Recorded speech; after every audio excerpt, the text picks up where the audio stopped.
Your mind is like a vortex. It's complicated, it can get on top of you, but there's nothing worse than being in a catatonic state and not knowing you're in it. Catatonic state is catatonic depression, it's called, and it's the cause of mental illness, and it's guarded secret by cognitive behavioral therapy, and instead we have pharmaceutical therapy. Now, the cognitive behavioral therapy probably touches on catatonic depression and catatonic states of mind. The catatonic state of mind is where you're not aware of what is making you think the way you're thinking, instead of thinking differently.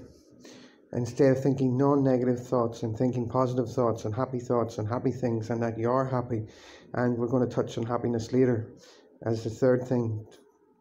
And the second thing will be the higher consciousness that you receive from knowing about your catatonic state. Your catatonic state of mind is love like you've never been hurt. It's probably trauma that caused your catatonic state of mind to go into an upset, and then you get into a higher consciousness whenever you eventually get better. But some people hang themselves, hurt themselves, die, commit suicide, all different sorts of things they do before they get out of their catatonic state of mind and get well.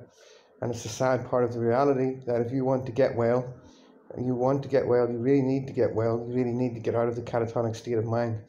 You should know the word catatonic. It probably sounds familiar to you, I hope. If not, I hope you get some guidance from anyone you know what catatonic means.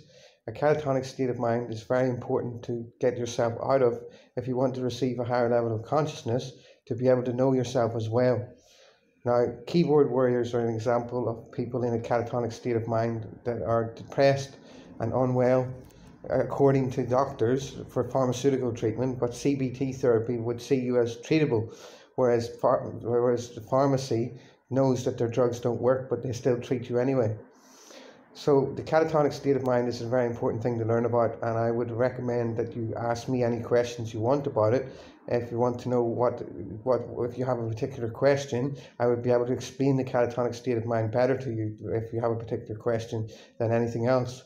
But if not, you might understand just what the catatonic state of mind is just from saying catatonic state of mind, or from saying that your mind is a vortex. So your mind is a vortex. What are you going to do with that vortex to make yourself better, to make yourself well, to make your mental health better, to get out of that vortex mind and get well again, and avoid the pharmaceutical industry at all costs. Try to not take mental health drugs if you can. If you can get away with not taking them, don't take them. They're not worth it. They've all got side effects. The catatonic state of mind will keep you taking the medication and keep you thinking that it's working whenever it's giving you side effects instead. So the catatonic state of mind will also save you from the medication. And that's about it for the catatonic state of mind. There's not much to say. And the mind is a vortex. Stay away from pharmaceuticals and recreational drugs. Recreational drugs used to be used as therapy in the American spirit tobacco reminds me of the American tribes that used to use recreational drugs for therapy. And recreational drugs can be used for therapy, but also they can be very dangerous for you, especially if you're in a catatonic state of mind while using them. So there you go. I highly recommend learning about the catatonic state of mind before you ever use recreational drugs in the first place. Recreational drugs, I think, are a problem and a good thing, because they can be used for therapy as better than pharmaceuticals can be. That's what I think about recreational drugs. So once you've broken the catatonic state of mind, you'll receive a higher level of consciousness that you didn't have before. Now, some people never get this far, and I feel sorry for them, that they've committed suicide in a catatonic state of mind, and they went and committed suicide, or they've harmed themselves, or they've done something silly, or they're stuck in a catatonic state of mind because it can't be explained to them, or they can't understand what a catatonic state of mind is, or the therapy's not telling them what a catatonic state of mind is. The higher level of consciousness that you receive will be able to allow you to choose happiness then. Now, choosing happiness is a hard thing to choose depending on your situation. If you don't have a job, it's hard to be happy. So think about getting a job if you can, or volunteering if you can, to be able to receive your higher level of consciousness and be happy, which is the next point we're going to touch on, is choosing happiness. Happiness is a choice. We'll talk about that in a minute. But first of all, the higher level of consciousness that you receive is breaking free from the catatonic state of mind and allowing you to be yourself again. Now, being yourself again is going to be taking time. It's going to take time, and you're going to be very heavily traumatized from your ordeal with the catatonic state of mind, stressing you out and traumatizing you. It's trauma that gets you there in the first place. But the trauma, when you get through the trauma, you do get a higher level of consciousness that you weren't aware of, that you already had before you became traumatized. You were already in a catatonic state of mind with a higher level of consciousness that wasn't already traumatized.